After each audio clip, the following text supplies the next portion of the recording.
Metabolism को कैसे तेज करें? बीटरूट जूस फैट बर्नर है या नहीं? डाइजेशन बहुत स्लो है, कैसे ठीक करें? डबल चिन खत्म करने के लिए कैसी डाइट लें? हार्मोनल इम्बैलेंस में चिकन खा सकते हैं या नहीं? वेट लॉस में क्या खाएं, वेट गेन में क्या खाएं, तेजी से वजन कैसे कम करें, तेजी से वजन कैसे बढ़ाएं, बेसन की रोटी खाएं या ना खाएं, और भी बहुत कुछ। इन सब सवालों के जवाब आज मैं इस वीडियो में आपको दूंगी, so stay tuned. Video continue करने से पहले make sure to subscribe my channel.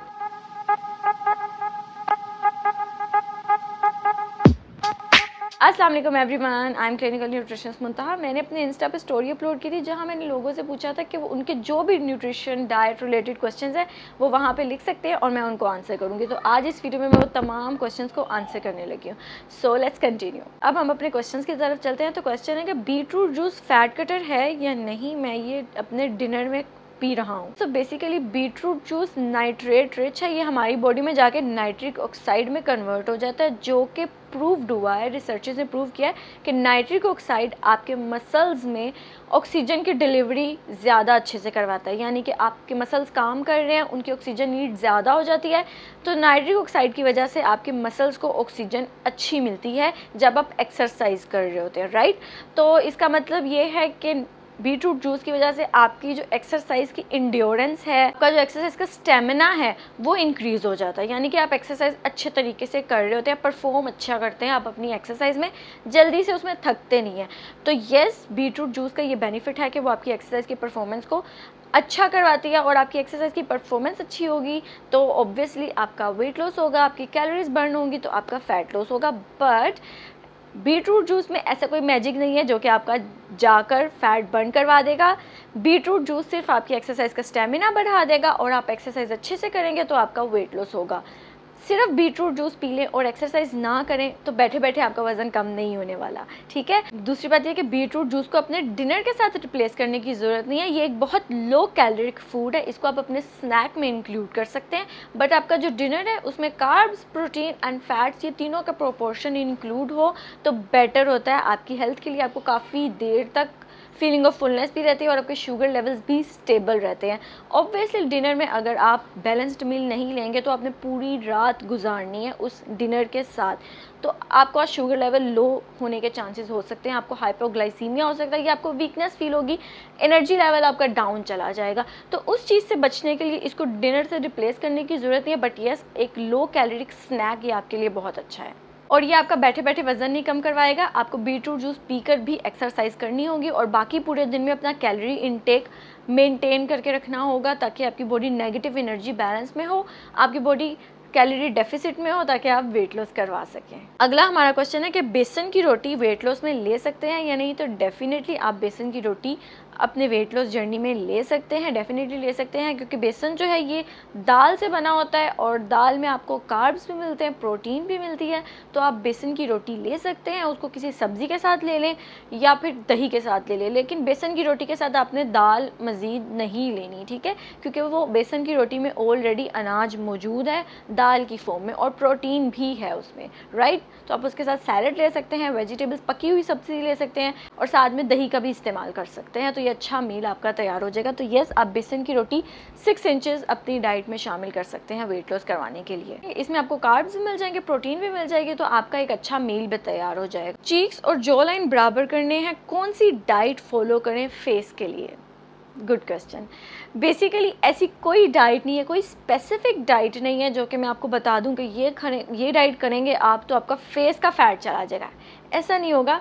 जो भी आप डाइट करेंगे उससे आपका ओवरऑल बॉडी से फैट लॉस होगा, सिर्फ और सिर्फ एक फेस से नहीं कम होगा, ना ही आपकी सिर्फ डबल चिन पे फ़र्क पड़ेगा। आपकी ओवरऑल जहाँ जहाँ आपका फैट स्टोर है आपकी बॉडी में, चाहे वो आपके बेली पे है, चाहे वो आपके आर्म्स पे है, चाहे वो थाइस पे है, वहाँ से आपका फैट जाएगा, आहिस्ता आहिस्ता जाएगा, ठीक है, हर जगह से आहिस्ता आहिस्ता जाएगा। तो अगर आप चाहते हैं कि आपका फेस से फैट जाए तो आपने मॉडरेट कैलोरी डेफिसिट डाइट लेनी है, ठीक है, बैलेंस डाइट हो, उसमें एक्यूरेट प्रोपोर्शन हो कार्ब्स, प्रोटीन एंड फैट्स की, आपकी बॉडी की कैलोरी नीड के अकॉर्डिंग हो, ताकि आपका वेट लॉस अच्छे से हो सके।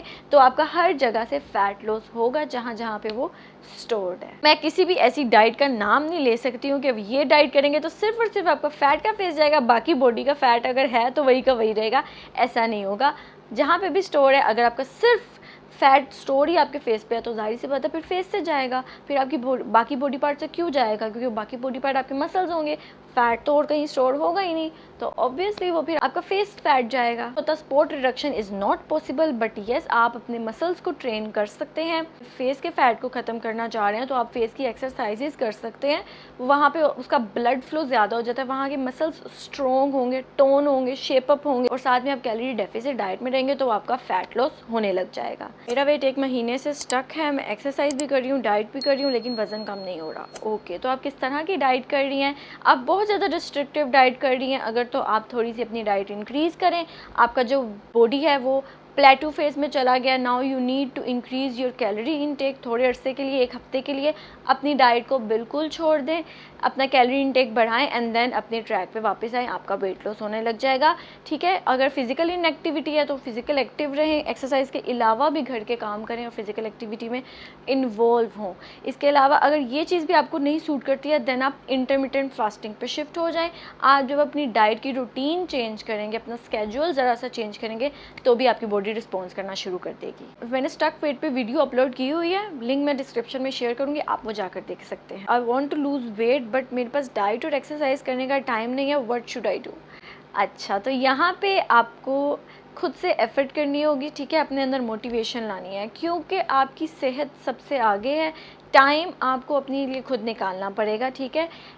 आज अपने लिए टाइम निकालें, आज आपके पास टाइम निकल सकता है, आज आपकी सेहत अच्छी है इसलिए आप उसकी परवाह नहीं कर रहे हैं, लेकिन लॉन्ग टर्म में जब आपको बीमारियों का रिस्क बढ़ जाएगा, मोटापे की वजह से शुगर, ब्लड प्रेशर, दिल के अमराज और भी बहुत सारे मसले सामने आने लग जाते हैं, अगर आपका मोटापा काफ़ी अरसे तक चलता रहे, तो तब अपनी डाइट और एक्सरसाइज के लिए टाइम आप निकालेंगे, अपनी डिज़ीज़ की प्रोग्रेशन को बचाने के लिए या डिज़ीज़ को ठीक करने के लिए, तो बेहतर यही है कि आज अपने लिए टाइम निकालें। आपके पास आज अपनी सेहत के लिए टाइम नहीं है तो कल को ऐसा भी टाइम आ सकता है कि आपको फोर्सफुली अपने लिए टाइम निकालना पड़े, जब आप मोटापे की वजह से मुख्तलिफ बीमारियों के शिकार हो जाएंगे, sugar, blood pressure, uric acid, दिल के अमराज, कोलेस्ट्रॉल ज़्यादा हो जाना, जब ये सारी चीज़ें आपकी इकट्ठी हो जाएंगी तब आपको अपने लिए ज़बरदस्ती टाइम निकालना पड़ेगा, तब डाइट भी आप फॉलो करेंगे। तो बेहतर यही है कि आज ही उस चीज़ से बचने के लिए अपने लिए टाइम निकालें,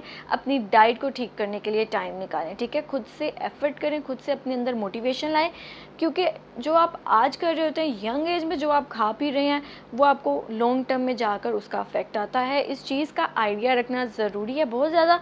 हम लकी हैं कि हम लोगों में इतनी अवेयरनेस आ गई है, अब भी अवेयरनेस हमारे इर्द गिर्द बहुत मौजूद है, फिर भी हम उसको अडॉप्ट नहीं करें तो ये हमारी अपनी बेवकूफ़ी है कि हम इतनी मॉडर्न लाइफ गुजार रहे हैं, इतनी अवेयरनेस है हमारे इर्द गिर्द, फिर भी हम अपनी सेहत को फॉर ग्रांटेड ले रहे हैं। तो ऐसे नहीं आपने करना है, आज अपने लिए टाइम निकालें, आज अपनी एक्सरसाइज और डाइट के लिए टाइम निकालें, आहिस्ता आहिस्ता निकालें, एकदम से बेशक आपसे नहीं टाइम निकलता, आहिस्ता आहिस्ता कोशिश करें, एकदम से करने की ज़रूरत नहीं है, आहिस्ता आहिस्ता कोशिश करें, आपसे चीज़ें खुद ही मैनेज होना शुरू हो जाएंगी, ठीक है।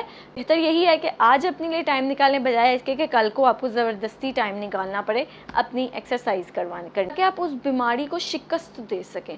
सो प्लीज़ अपने अंदर मोटिवेशन खुद से लाएँ, अपने लिए टाइम निकालें, अपनी सेहत का ख्याल आपने खुद रखना है। जब आपका डाइट करने का माइंड सेट ना हो, लेकिन वेट लॉस भी करवाना हो, लेकिन डाइट करने का दिल भी नहीं कर रहा और शुगर क्रेविंग्स भी होती हैं, तो क्या करें? Well done.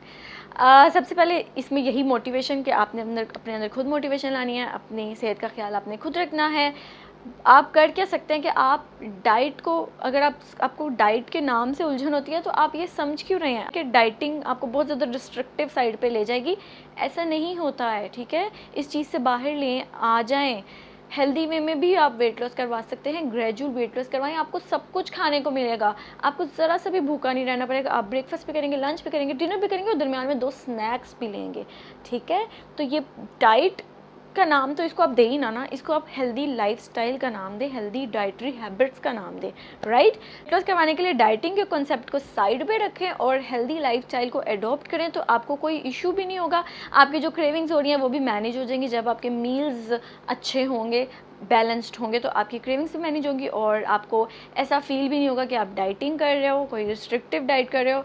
अच्छे वे में, हेल्दी वे में आप वेट लॉस करवा सकते हैं। तो इस माइंडसेट से निकल जाएं। डाइटिंग बेसिकली कोई वर्ड है ही नहीं। अगर आप कस्टमाइज्ड डाइट प्लान लेना चाह रहे हैं तो वो ज़्यादा आपके लिए बेटर होगा, क्योंकि उसमें आपको ज़्यादा एज मिल जाता है, मार्जिन मिल जाता है कि आप ज़्यादा कुछ खाते हुए अपना वेट लॉस करवाते हो और फिर आपको फीलिंग ऑफ डेप्रीवेशन भी कोई नहीं आती है। इसके अलावा मेरे काफ़ी डाइट प्लान्स मैंने भी अपलोड किए हुए अपने चैनल पे, वो आप देख सकते हैं। मेरा मेटाबॉलिज्म बहुत स्लो है, इसको किस तरह से मैं तेज़ कर सकती हूँ। तो बेसिकली आपका जो मेटाबॉलिज्म है ये आपकी एक्सरसाइज से इंक्रीज़ होता है और फ्रीक्वेंट मील से होता है। अगर आप मील स्किपिंग करेंगे तो आपका मेटाबॉलिक रेट स्लो चला जाएगा। तो अगर आप मेटाबॉलिक रेट को फास्ट करना चाह रहे हैं तो आपने स्मॉल फ्रीक्वेंट मील्स लेने हैं, आपने एक्सरसाइज करनी है, फिजिकल एक्टिव रहना है, तो इससे आपका मेटाबॉलिक रेट फास्ट हो जाएगा। इसके अलावा आप दूसरी चीज़ें भी अपनी डाइट में इंक्लूड कर सकते हैं, जैसे कि ब्लैक कॉफ़ी भी आपका 15% मेटाबॉलिक रेट को इंक्रीज़ कर देता है। बीटरूट जूस भी 15% एनर्जी एक्सपेंडिचर को इंक्रीज़ करता है। ब्लैक कॉफ़ी या बीटरूट जूस अपनी डाइट में शामिल करेंगे तो जब आप एक्सरसाइज करेंगे तो आपको जो एनर्जी एक्सपेंडिचर है वो इंक्रीज़ हो जाएगा। तो ये चीज़ें भी शामिल करके आपको एक्सरसाइज ज़रूर करनी है, फिजिकल एक्टिव ज़रूर रहना है और स्मॉल फ्रीक्वेंट मील्स लेने हैं। अगर आप मील स्किपिंग करेंगे तो आपकी बॉडी का मेटाबॉलिक रेट स्लो चला जाएगा। इसके अलावा आप मसल स्ट्रेंथनिंग एक्सरसाइज कर सकते हैं, वेट लिफ्टिंग कर सकते हैं, जिससे आपके मसल्स ग्रो करेंगे, टोन अप होंगे, शेप अप होंगे, उनकी एक्टिविटी ज़्यादा होगी, उनकी नीड ज़्यादा हो जाएगी, तो फिर आपको उससे भी मेटाबॉलिक रेट फास्ट होता है। तो आप वेट लिफ्टिंग भी कर सकते हैं या फिजिकल एक्टिव रहें किसी भी फॉर्म में, एक्सरसाइज के लिए टाइम निकालें और स्मॉल फ्रीक्वेंट मील्स लें। मील स्किपिंग नहीं करनी। जब भी मैं खाना खाती हूँ मेरा डाइजेस्ट नहीं हो पाता है। अब खाना आपका डाइजेस्ट नहीं होता, मे बी आपका स्टमक का कोई इशू है, तो आप उस चीज़ को देखें। अगर कोई आपको पीछे से मेडिकल हिस्ट्री चल रही है तो अपनी उस मेडिकल हिस्ट्री को क्योर करें। इसके अलावा जो आप खुद से चीज़ें कर सकते हैं अपनी डाइजेशन को इम्प्रूव करने के लिए, वो ये कि आपने स्मॉल मील्स लेने हैं, ठीक है। बहुत लार्ज मील्स एकदम में सब कुछ नहीं खा लेना है, छोटे छोटे स्मॉल मील्स लेने हैं, पूरे दिन में उसको डिवाइड करें और जब भी आप खाना खाएं थोड़ी चहलकदमी करें, 5 से 10 मिनट हल्की हल्की सी वॉक करें। और बिल्कुल आपने लेटना नहीं है खाने के बाद और बैठना भी नहीं है, आपने खाने के बाद खाना खाएं और थोड़ी सी चहलकदमी करें, इससे भी आपका हाजमा अच्छा होगा। पुदीने का आप इस्तेमाल कर सकते हैं, दही डाइजेशन के लिए बहुत अच्छी है, तो अपने मील में 2 से 3 चम्मच या आधा कप दही भी ज़रूर शामिल करें, उसमें पुदीना भी आप ऐड कर सकते हैं, उससे भी आपकी डाइजेशन इम्प्रूव होगी। और ज़्यादा देर तक खाली पेट ना रहें। जब आप ज़्यादा देर तक खाली पेट रहते हैं तो फिर वो आपका स्टमक अपसेट हो जाता है, तो इस चीज़ को भी अवॉइड करें और स्मॉल फ्रीक्वेंट मील्स लेते हैं। कॉन्स्टिपेशन मुझे बहुत रहती है, इसका किस तरह से ठीक किया जाए। कॉन्स्टिपेशन आपको तब होती है जब आपकी डाइट में फाइबर रिच फूड्स इंक्लूड नहीं होते हैं। फाइबर आपको कहाँ से मिल सकता है? फाइबर आपको दालों से, लोबिया, चने, green leafy vegetables, fruits with skin, seeds, chia seeds, BECIL seeds, ये सब आपको फाइबर प्रोवाइड करते हैं अच्छी अमाउंट में। तो इन फूड्स में से किसी ना किसी को अपनी डाइट में डेली बेसिस पे ज़रूर शामिल करें, तो आपकी कॉन्स्टिपेशन रिलीव हो जाएगी, आपकी कॉन्स्टिपेशन ठीक हो जाएगी। मैंने वैसे कॉन्स्टिपेशन के लिए डाइट प्लान भी अपलोड किया हुआ है अपने चैनल पे, लिंक मैं डिस्क्रिप्शन में शेयर करूँगी, आप वो भी जाकर फॉलो कर सकते हैं। हमारी बॉडी को 25 to 35 ग्राम फाइबर रिक्वायर्ड होता है पूरे दिन में, ताकि हमारी डाइजेशन जो है, गट हेल्थ जो है वो अच्छी रहे। मैंने तमाम फाइबर रिच फूड्स उस डाइट प्लान में इंक्लूड किए हुए हैं, तो आपकी जो पूरे दिन की फाइबर नीड है वो उससे पूरी हो जाएगी। तो वो जाके आप देखें और उसको फॉलो करना शुरू करें। हार्मोनल इम्बैलेंस में चिकन ले सकते हैं या नहीं? तो डेफिनेटली आप हार्मोनल इम्बैलेंस में, पीसीओएस में चिकन ले सकते हैं। इनफैक्ट पीसीओएस या हार्मोनल इम्बैलेंस में लीन प्रोटीन की तरफ ही शिफ्ट किया जाता है। लीन प्रोटीन आपको chicken, fish, eggs, lentils, beans, इन सब से मिलती है। तो इन सबको अपनी डाइट में शामिल करें ताकि आपका जो पीसीओएस और हार्मोनल इम्बैलेंस है वो ठीक हो सके। कार्ब्स, प्रोटीन और फैट्स में सबसे ज़्यादा फैट जमा कौन करवाता है? ओके, तो बेसिकली ना कार्ब्स, ना प्रोटीन, ना फैट्स आपको फैटी बना देंगे, ठीक है। मॉडरेशन में रहते हुए आप इन तीनों चीज़ों को अपनी डाइट में शामिल करें।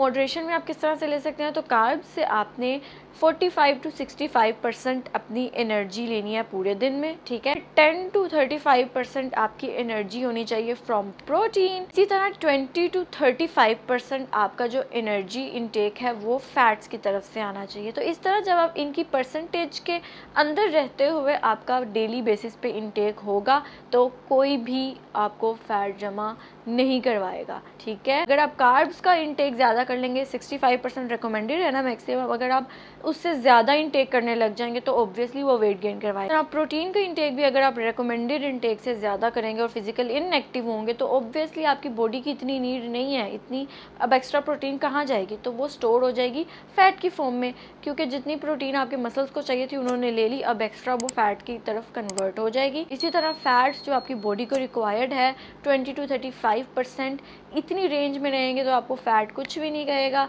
बट ऑब्वियसली अगर आप 35% से ज़्यादा जाएंगे तो वो फिर आपका वेट गेन करवाने लग जाएगा। मॉडरेशन में रहते हुए, इन्हीं परसेंटेजेस के अंदर रहते हुए आपकी डाइट में ये तीनों चीज़ें शामिल होंगी तो आपका वेट गेन नहीं होगा, ना फैट गेन होगा। ठीक है, आप एक बैलेंस्ड और हेल्दी लाइफ गुजारेंगे और आपकी न्यूट्रिशनल नीड्स भी पूरी होंगी। अगर आपके माइंड में मज़ीद क्वेश्चन है तो आप कमेंट सेक्शन में पूछ सकते हैं। आई होप आपको ये वीडियो बहुत अच्छी लगी होगी। इसे अपने फ्रेंड्स एंड फैमिली के साथ ज़रूर शेयर करें और मेरे चैनल को सब्सक्राइब करें। Thank you so much.